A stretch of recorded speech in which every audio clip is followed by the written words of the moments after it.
بسم اللہ الرحمن الرحیم۔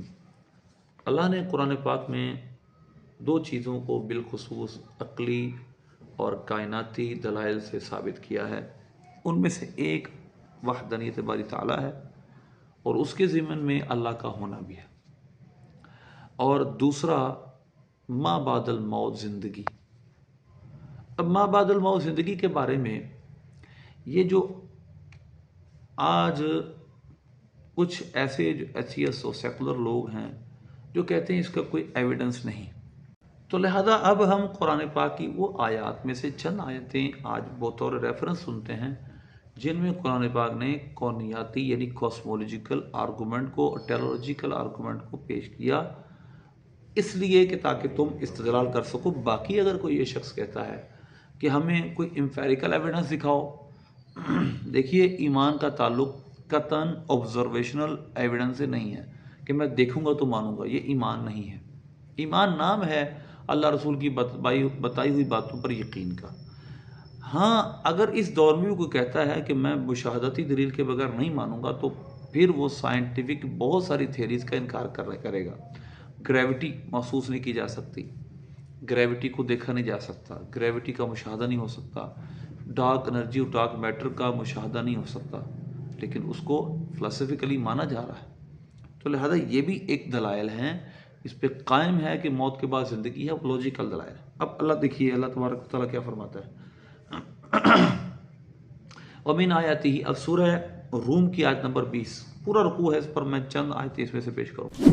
ومن آیاتہ ان خلقکم من تراب، اس کی نشانیوں میں سے نشانی ہے کہ اس نے تمہیں مٹی سے بنایا، ثم اذا انتم بشر تنتشرون، پھر تم پھیلے ہوئے بشر ہو، تم ہی پوری میں پھیل گئے ہو۔ ایک انسان سے اتنے کروڑوں اربوں انسان پیدا ہو گئے۔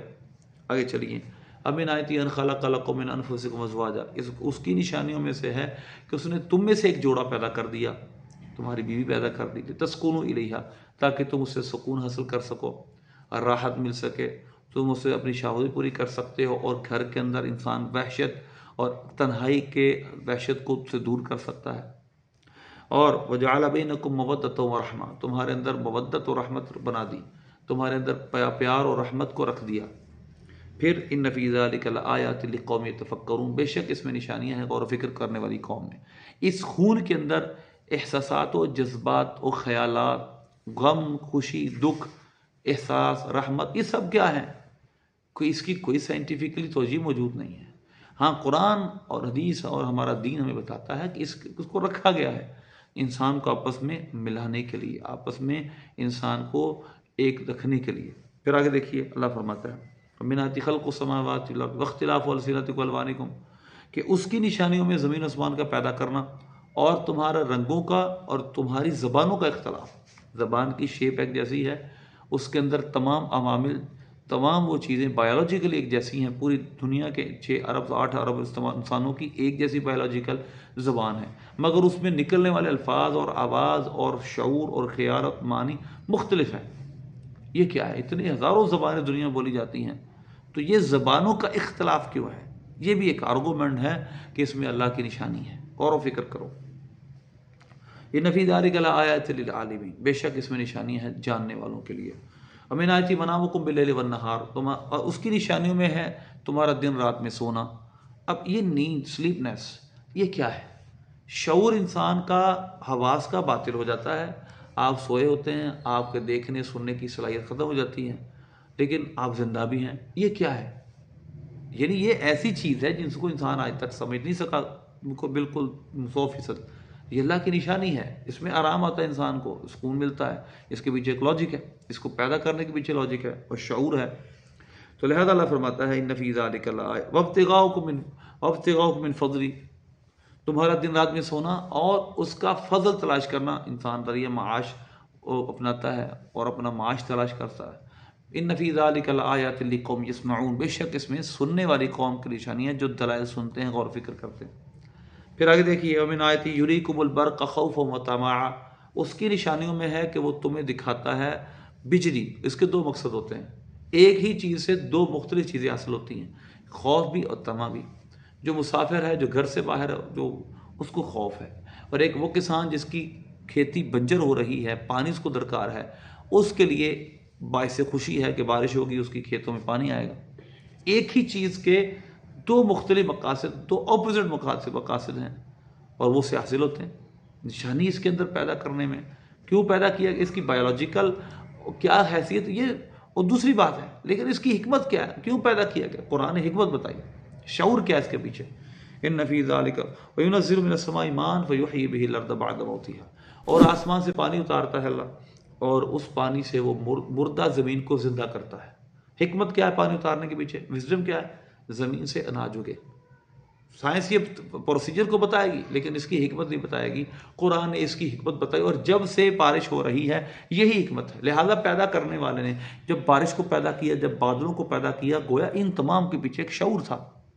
اور جو ایتھیسٹ لوگ ہیں ان کا یہ فلسفہ ٹوٹ جاتا ہے کہ یہ اس کائنات کے پیچھے کوئی شعور نہیں، کوئی پیدا کرنے کے پیچھے کوئی کانشیس نہیں۔ ان چیزوں کو جب سے پیدا کیا یہ فوائد حاصل ہو رہے ہیں، تو گویا جب ان کی کریشن ہوئی، ان کو پیدا کیا گیا، ان کے پیچھے یہ حکمتیں پیدا کرنے والے نے رکھی ہیں۔ تو ان کا کوئی پیدا کرنے والا ہے، کوئی شعور ذاتی ذات ہے جو شعور والی ہے، جو حکمت رکھتی ہے، اس نے حکمت کے ساتھ ان تمام چیزوں کو پیدا کیا، سب کے فائدے ہیں۔ آگے دیکھیے، ان فی ذلک لآیۃ لقوم یعقلون، بے شک اس میں نشانیاں ہیں عقل والوں کے لیے جو سمجھتے ہیں۔ ومن آیتہ ان تقوم السماء والارض بامرہ، اس کی نشانیوں میں سے ہے زمین و آسمان کو اس نے اپنے امر سے قائم رکھا ہوا ہے۔ اتنے ہیوی آبجیکٹس ہیں، اتنے بڑے بڑے اجسام ہیں، اتنے بڑے جسم ہیں، وہ چل رہے ہیں، اپنی جگہ سسٹین ہیں، زمین و آسمان اپنی جگہ قائم ہے۔ یہ کیا ہے؟ کون سی چیز نے اس کو قائم رکھا ہوا ہے؟ سائنس کے پاس تو کوئی اس کی توجیہ نہیں، ماں سوا کہ گریوٹی کی وجہ سے یہ سب کچھ ہو رہا ہے۔ تو گریوٹی کے بیہائنڈ فورس کیا ہے، اس کے پیچھے کیا ہے، کش ثقل کے پیچھے کیا ہے؟ وہ اللہ کا امر ہے، اس کو ہمارے دین نے بتایا۔ وہ اللہ کا امر ہے، اللہ کا حکم ہے، جس نے ان تمام چیزوں کو روک کے رکھا ہے۔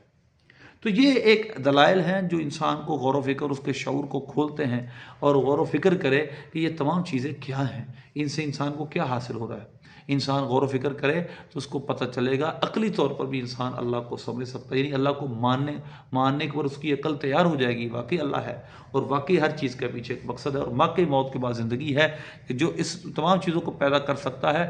اللہ نے اگلی آیت میں فرمایا وَهُوَ الَّذِي يَبْدَأُ الْخَلْقَ ثُمَّ يُعِيدُهُ، وہی ذات ہے جس نے پہلی دفعہ بنایا تو وہی دوبارہ بنائے گا، وَهُوَ أَهْوَنُ عَلَيْهِ، اور انسانوں تمہاری سمجھ بوجھ کے مطابق دوبارہ پیدا کرنا پہلے پیدا کرنے سے آسان ہے، کیونکہ پہلا بغیر نمونے، بغیر ایگزامپل کے کسی چیز کو بنانا، بغیر میٹر کے، وہ اس کا مادہ ہی کوئی نہیں، اس کو پیدا بغیر مادے اور بغیر میٹر کے پیدا کرنا یہ کتنا مشکل کام تھا ہماری سمجھ کے مطابق، اللہ کے لیے مشکل نہیں ہے۔ تو جب اس کا میٹر ہے، اس کی شکل و صورت بن چکی، اب اس کو بنانا کیا مشکل ہے؟ پھر دیکھیے لاکھوں انسانوں کی شکلیں، کروڑوں اربوں انسانوں کی شکلیں 100% آپس میں نہیں ملتی۔ اللہ نے فرمایا هو الذی یصورکم فی الارحام کیف یشاء، وہ ذات ہے جو رحموں کے اندر، ماں کے رحموں کے اندر صورتیں بناتی جیسے چاہتی ہیں۔ تو لہذا اس لیے اس صورتوں کے بنانے کے پیچھے کیا حکمت ہے، پہچانے جائیں ہم، یہی پہچانا ہمارا تشخص ہو، آئیڈینٹی قائم رہے۔ تو یہ کیا ہے کہ اس کو جب سے پیدا کیا ایسے ہی ہے، تو انسان کو پیدا کرنے کے پیچھے ایک شعور ہے۔ جب ہمارے فنگر پرنٹس بنائے گئے اور ان تمام فنگر پرنٹس کو آپس میں مکس ہوتا ہم نہیں دیکھتے، تو جس نے پیدا کیا اس کے شعور اس حکمت سے پیدا کیا، وہ جانتا ہے اس حکمت سے پیدا کیا کہ یہ کسی کے نہ ملے، اور ان کے ساتھ وہ اپنی پہچان رکھ سکتے ہیں۔ ہر چیز کے پیچھے ایک شعور ہے، ہر چیز کے پیچھے ایک حکمت ہے، وزڈم ہے اور علم ہے۔ لہذا یہ اللہ کے ہونے پر بھی دلیلیں ہیں، اور اس کے ایک ہونے پر دلیلیں ہیں، اور ما بعد الموت پہ بھی دلیلیں ہیں۔ اللہ سے دعا